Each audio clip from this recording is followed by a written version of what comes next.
She asked me what's your favorite female body part. I can't make up my mind, let's throw a dart.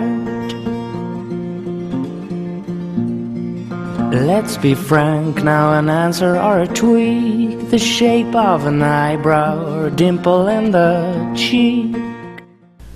Аурората е уникатна светлосна представа на природата во облик на треперливо струење на обоена светлина која го облива вечерното небо. Визуелно восхитувачка, дел од низината убавина лежи во низината краткотрајност. Овој научно-фантастично феномен има исто такво научно-фантастично објаснување. Никогаш не можете да бидете сигурни дека ќе ја здогледате и во кој вид ќе се појави. Понекогаш таа може да биде разочарувачки еднобојна, прозирна и ладна. Друг пат може да биде пулсирачка, психоделична експлозија од бој. Поларната светлина, на латински наречена Aurora Borealis, е природна појава на светлина на небото, особено во поларните региони. Земјата е како магнет и околу себе има големо магнетно поле. Сударот на наелектризираните честички под влијание на тоа магнетно поле на Земјата ја создава оваа поларна светлина, позната како аурора. Таа се случува кога честичките со електрични набој, кои патуваат со брзина од 1200 км на час на соларен ветар, стануваат заробени од темното магнетно поле. Како што се привлечени кон половите, тие удираат во ионосферата и доаѓаат во судир со гасовите од атмосферата. Ваквиот судир произведува фотони, светлосни честички кои сеаат со црвена, зелена, сина и виолетова боја. Поларните светлини настануваат подлабоко во поларните региони, но тие се реткост и често се невидливи за голо око. Тие се најзабележливи за време на зимата, кога ноќта е многу подолга од денот. Во тој период светлата играат низ небото во портокалова, жолта, зелена или црвена боја. Во суштина, висината на поларната светлина и густината на атмосферата над Земјата одлучуваат какви бои ќе се појават на небото. Кога протоните и електроните кои се наоѓаат во атмосферата на нашата планета се движат со голема брзина, тие ослободуваат фотони со посебна енергија. Енергијата на фотоните ја определува бојата на аурората. Наблюдувањето на овој феномен е најдобро да се направи во потполно ведрите зимски ноќи, далеку од блесокот на градските светла, кога ноќите се долги и мрачни. Математичката убавина опишува идеја според која некои математичари изведуваат естетски задоволство од својата работа, изразувајќи ги преку опис на математиката и некои нејзини аспекти. Понекогаш ја опишуваат и како уметничка форма или како креативна активност. Пајде нешто да ви инспирираме за основите на математиката. Овој прекрасен краток видеозапис на парижаните Јан Пинил и Никола Лофошо ги демонстрира основите на математиката за секојдневните случувања во форма на триптих. Во левиот дел ја гледаме математичката равенка, во средината математичкиот модел и на десната страна приказот на разни случувања. Математиката правилно согледана покрај вистината ја процесира и врховната убавина, ладна и строга како онаа на скулптурата, без обраќање до некој посебен дел од нашата послаба природа, без прекрасните ликовни и музички орнаменти, туку возвишено чисто и способно за тешка совршеност која едноставно најдобрите уметнички дела можат да ја представат. Вистинскиот дух на восхит, на радост, на чувство да се биде повеќе од човек, кој е мерило на највисоката извонредност, може толку сигурно да се најде во математиката, колку и во поезијата. Што правите со хартиените марамчиња откако ќе ги употребите? Се разбира, без многу размислување ќе ги упатите во кантата за отпадоци. Па не и јапонскиот производител не пија. Тие ги употребија, па ги ставија во видео. Рекламата направена во форма на стоп-фрейм анимација не само што презентира вонредни вештини на оригами, со себе носи емотивна приказна чија идеја, меѓу другото, е изголемување на еколошката свест кај гледачот. Рекламата завршува со фразата: "Добрите марамчиња доаѓаат од добрите дрва. Им благодариме на нашите шуми." Дефинитивно уникатна идеја за реклама, не само поради фактот што е визуелно задоволство, туку и поради трудот и трпението потрошено за да се направи. но и начинот на кој пораката е пренесена, преку едноставна трансформација на едно единствено шамивче. А еве како изгледа процесот на изработка зад камерите. Дизајнерката Јанг Лиу, родена во Пекинг, живее во Германија од 1990 година. Таа состави креативни и мудри пиктографии кои апстрактно ја представуваат разликата помеѓу Истокот и Западот, или попрецизно германците и кинезите. Германија е представена со сино, а Кина со црвено. Како пристапуваат на проблемот?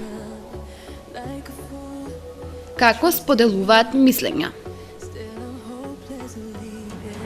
Како формираат редови на чекање?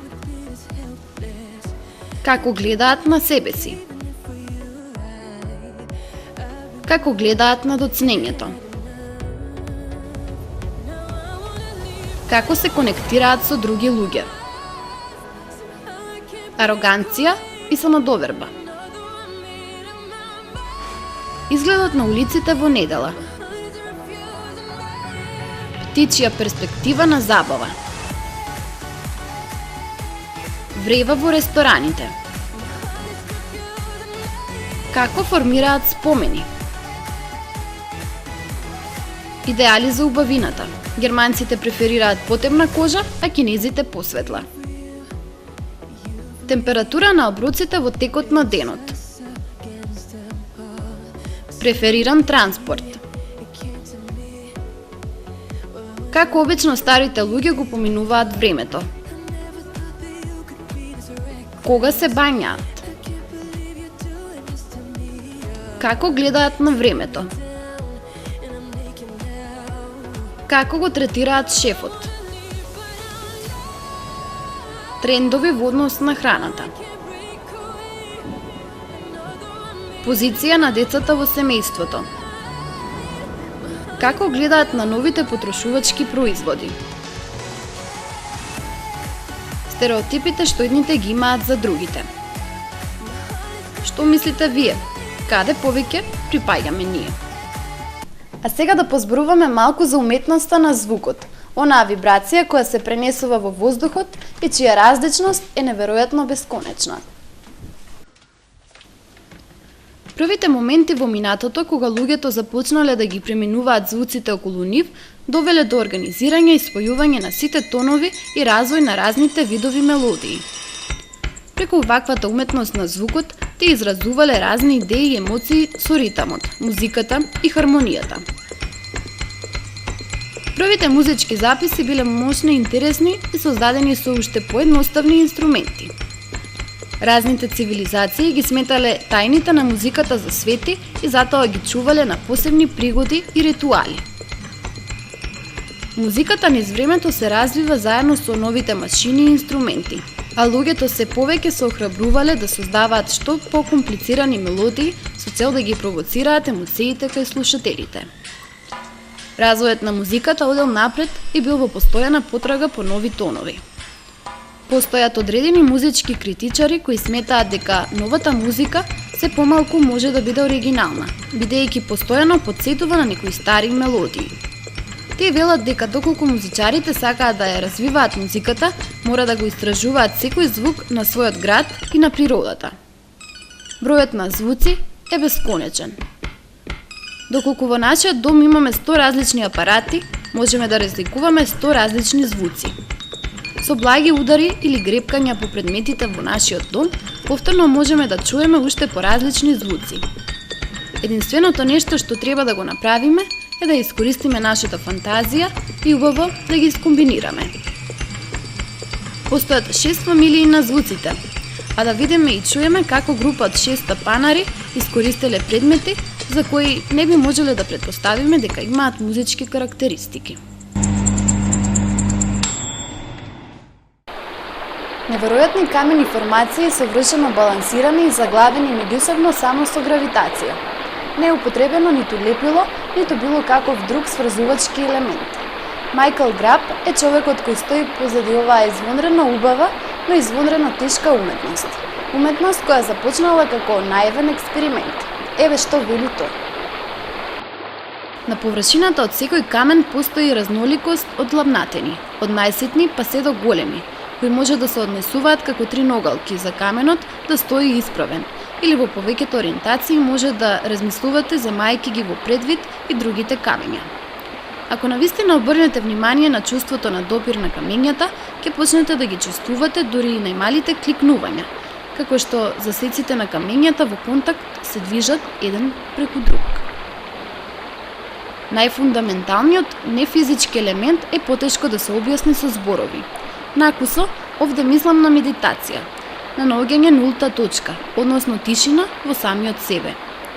Некој баланс состојби може да донесат значаен притисок за вашиот ум и трпение. Предизвикот е во надминувањето на секој сомнеш кој може да се појави. Во текот на изминатите неколку години, додека го практикував балансирањето со камења, едноставната љубопитност еволуираше во терапевтски ритуал, за на крајот да достигнам медитивна состојба, ментална благосостојба и имагинација за дизајн. Паралелно со уметноста, местењето на камењата во баланс стана и начин на укажување почит, покажување благодарност и потикнување медитација. Преку манипулација со гравитационите нишки, античките камења станаа поетичен танц на формата и енергијата, раѓањето и смртта, совршеноста и имперфекцијата. На секој начин стана рефлексија на нас самите, несигурно силни, мистериозни и кршливи. Краткотрајната природа на балансот често охрабрува размислување и за неповрзаноста, убавината, па дури и смртта.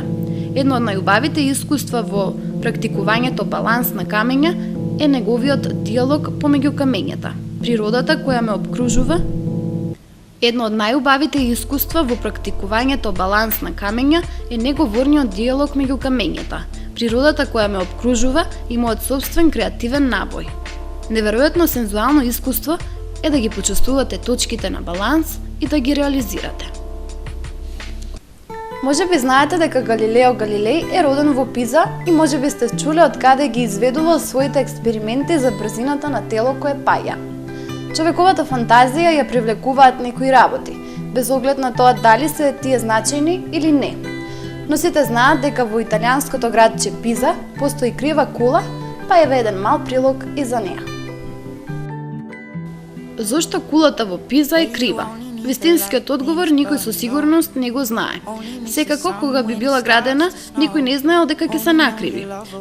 Била изградена како камбанарија на околната црква. Градењето на кулата започнало во 1174 година, а завршило во 1350 година. Темелите на кулата биле поставени во песок, па се смета дека тоа е најверојатната причина за накривувањето. Накривувањето не се случило одеднаш. Кулата почнала да се криви кога биле изградени првите 3 спрата, односно галериите. Од таа причина планот за градба бил нешто изменет, но градењето продолжило. За последните 100 години кулата се има накривено за уште 30 сантиметри. Според мислењето на некои архитекти, наместо кривата кула би требало да се нарекува кулата која паѓа, бидејќи тие веруваат дека кулата на крајот сосема ќе се сруши. Изградена е од бел мермер, а зидовите во основа се дебели околу 4 метри.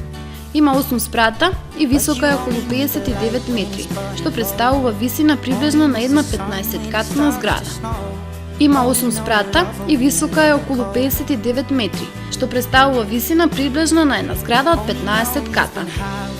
Во зидовите се вградени скали со 300 скалила, кои водат до врвот на кулата. Оттаму има величествен поглед на градот и морето. Поглед непречно разпространет во далечина од речиси 10 километри. На врвот кулата е накривена за нешто повеќе од 5 метри. Ако застанете на врвот и фрлете камен, тој ќе падне на околу 5 метри оддалеченост од основите на кулата. Речи се и не постои човек кој што не сака да патува. Веројатно единствената разлика помеѓу луѓето е во тоа какви патувања преферираат. Норвешка важи за земја со еден од најдолгите брегови, па затоа е и земја која што е секогаш интересна за туристите. Единствената убавина за фјордовите е тоа што го оставаат секој човек без див. Една стара поговорка гласи дека патувањата се речиси единственото искуство кое што, иако ве троши финансиски, истото ве збогатува духовно. Тоа е навистина така затоа што патувањата се единствени искуства кои што не можат да се опишат со зборови, туку единствено мора да се доживеат. Фјорд е долга морска лагуна со типични карактеристики: тесни канали, еродирано дно длабоко под морската површина, стрмни падини кои го обкружуваат и излез на отворено море. Тие биле создадени во леденото време, кога големите глечери, топејки се, патувале кон морето, носејќи заробени карпи. Со своето абразивно делување го продлабочувале копното. Препознатливи по својата единствена убавина, фјордовите на Норвешка не можат да се опишат со зборови. Стрмни зелени планини, силни водопати и прекрасни пейзажи се сликата која треба да се доживее. На западниот брег на Норвешка можат да се видат најдобрите геолошки развиени и зачувани примероци на класичниот фјордовски пейзаж во светот. Освен како природни убавини, фјордовите се и многу привлечна туристичка атракција. Многу агенции организираат крстарења низ фјордовите, кои што често вклучуваат патувања помеѓу неколку држави.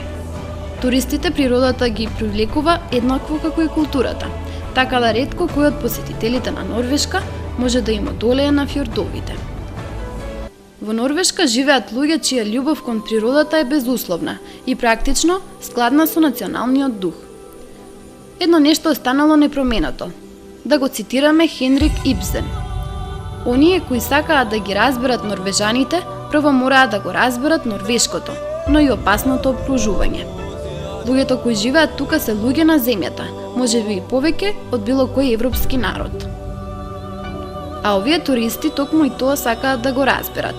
Постојат илјадници луѓе кои ги истражуваат едни од најубавите пейзажи во светот. Ве носиме во Норвешка, каде луѓето скукаат од карпи од огромна височина. Се надеваме дека ќе го добиете она чувство на восхит, а оние кои го прават тоа, се надеваат дека можете да го видите светот во нивните очи.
Зборувајќи за уметноста, успешно се грижиме за ширината страна на животот, за категоријата која ја истакнува величината на вистинската страст и го бои светот. А таа категорија е секако инспирацијата. Останете инспирирани.